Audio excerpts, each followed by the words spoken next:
You know, I worked for a few weeks with Stuttering Joe. I think Stuttering Joe. And he confronted you out in California. I remember that. And it put you in a weird situation. Because if I'm you at the time, my worry is that Howard's going to either get mad at me or fire me for interacting with him. That would be my worry. I don't know what your mindset was at the time when you saw him. Hey man, don't you think it's funny that the guy that coined the frame, coined the phrase jump the shark, now works for the show that jumped the shark? My mindset when it happened was, he's recording it on his end, so no matter what I say or do, he's not gonna play what will go down, because in my mind, like, that was a dick move on his part, and I was ready to throw down with some real nasty verbal shit. That was my first reaction. Is like, okay, no matter what I say, that's not going to air. It'll be his side of the story. He won't even air it. He'll just tell the story, so there's no proof that it went any other way. Then my other thought was, like, I wasn't worried that I was going to get fired, because it's not like I invited him down to do an interview with me. The guy, ambushed me, or as he's like to say, japped me.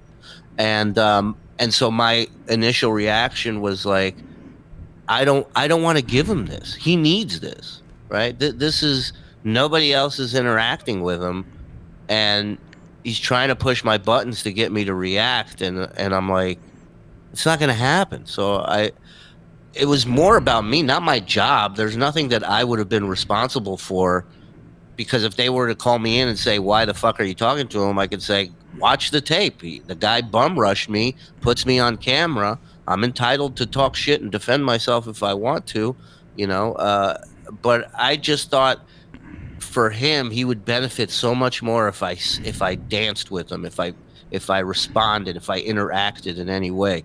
And I just wasn't going to do that. I wasn't going to give him that. So I just kept my mouth shut, walked over to security, asked them to please escort him out, and that was it. And I was very, there was a part of me days after where I was like, fuck man, I should have let him have it. I should have just said what I had in my head. And it was bad. It was real bad. It would have led to a fight for sure. Because I'm not playing a tit for tat stupid shit. Like, if you want to throw down, it's going to be over quick. I know your weak points. I'm going to hit them hard, and you're going to lose your shit. And that's not what I want to do, especially in the lobby of a hotel representing the show and my job. So there was no benefit for me interacting with him. And that's the quick Terminator math, scan I did in my head while it was all going down is what do I gain from this? Nothing. So walk away. Yeah, I didn't like your reaction, like the way it looks, right? So I didn't like you like not talking, and I didn't like you like going to security and kind of like tattling on him. This is just me being objective as to looking at it, right? And I agree with you. You can't physically fight the guy there. You may want to, and it's stupid. I mean, watching 40-year-old guys fight, white guys fight, is funny, right? No, and for the record, I was not looking to physically fight. I haven't had a fight since I was in, a sophomore in high school, and it didn't end well. My point is, if we're gonna start talking shit, then I'm gonna say something that's gonna anger you to the point where you're gonna want to fight me, and I don't want to do that. Because I don't want it to come to that. Yeah, I know. I don't like the silent treatment look. I mean, the way it came off. Because I mean, I know who you are, and I know who John is. I don't think that. I think that both you can get over anything eventually, right? Like whatever the issue was. But it just looks so odd, like you not talking to him at all. I thought for some reason you would fear your job with Howard. Because there probably was a better way to diffuse it with some sort of like quick humor or something without looking as if like you're running and telling security. Yeah, but for me, at that point in time, I'm sitting there, I'm waiting to go out and do something. I don't remember what it was. I think we were recording, or maybe we were just going out to dinner, a big group of us. And here this guy comes running over and gets in my face with a camera and a mic and starts trashing my boss and where I work. And it's like, so how about you come up and go, hey, Shuli, how are you, man? Long time no see. Because up until that point, I had no beef with him. I had no issues with John. I just didn't interact with John. So So just so everyone knows, I kind of jumped into that without prefacing it at all. You were out in California. John lives in California. The show was out in California. John said that he was going to ambush the Stern crew with his old school microphone tactics, his interview tactics. And then he eventually gets to the hotel that you're staying at, and he has it on camera. You can probably find it somewhere. John goes up to you, I think with a microphone, and starts to ask you questions. A cut-off shirt with his arms out. He doesn't look the part at this hotel. You're there as well, and then that's where this confrontation occurred. yeah, that's where it was, in the lobby. We were getting ready to go do dinner, and yeah, and all of a sudden, out of the corner of my eye, I'm getting bum rushed by this guy. And had he approached me in a way where he was like, "Hey, man, good to see you. How are you?"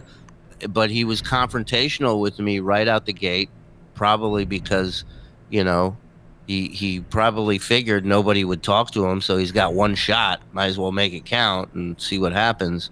And for me, there was no interest in it for me. What do I have to gain by getting into it with him? Nothing. I only have shit to lose by doing that. My time, my energy, my effort, it turns me into an asshole. Like, I don't need help being negative and being a dick to people. I can do that on my own.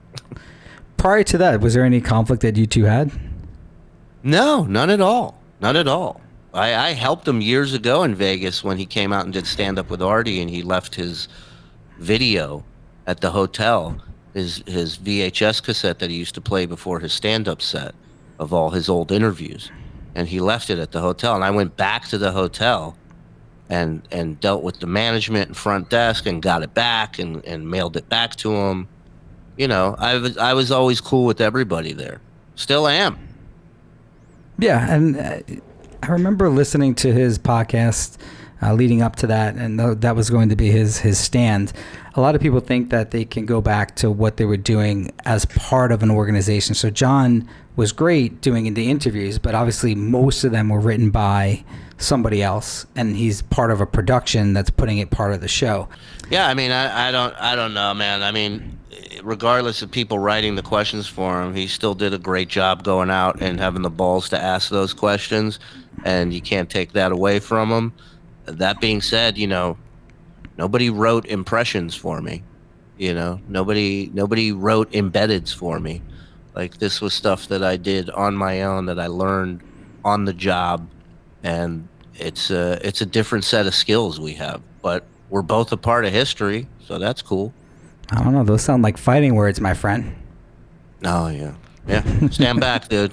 I'm about to bum rush you with a cell phone cam. Get security? Shuli, you want to get security for me? I'm your friend. Come on, Shuli. Shuli, I'll buy you a beer. Oh, man. What a shame. Shuli Iga has asked me to not talk to him. Security for me? I'm your friend.